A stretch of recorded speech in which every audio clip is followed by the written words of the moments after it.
tassement non régulier du sol, puisqu'il n'y a pas une bande continue comme une pneumatique.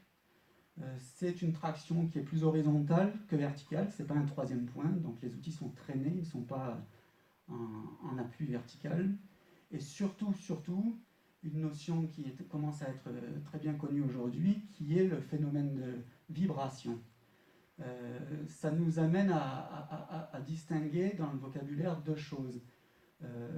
Le cheval va provoquer en marchant une pression sur le sol que l'on va pouvoir appeler comme étant un tassement, parce qu'il est vertical et il est superficiel.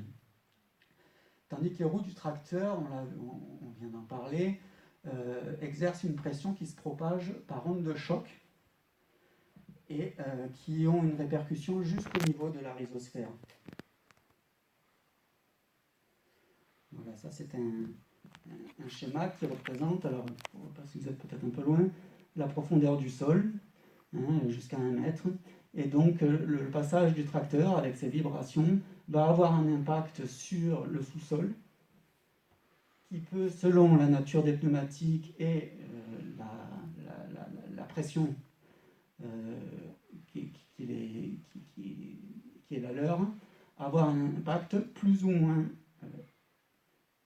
fort sur le sous-sol.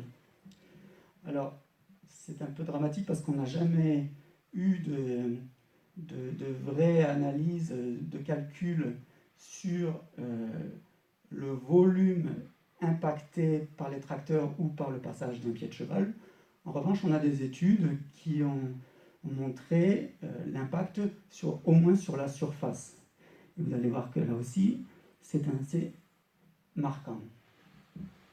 Donc c'est une étude qui comparait du tassement par une paire de bœufs ou par des tracteurs légers, étude qui a été réalisée à Cuba en 2000.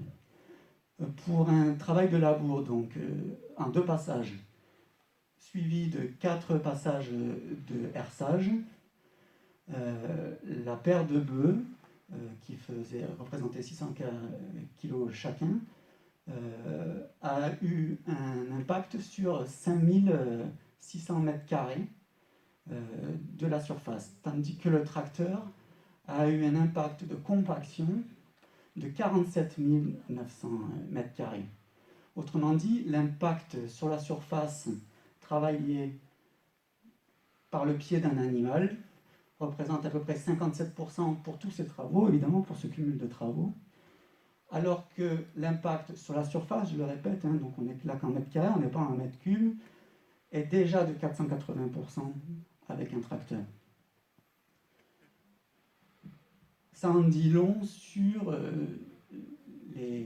la demande que nous avons, nous autres professionnels, que des études plus approfondies soient menées sur ces comparatifs.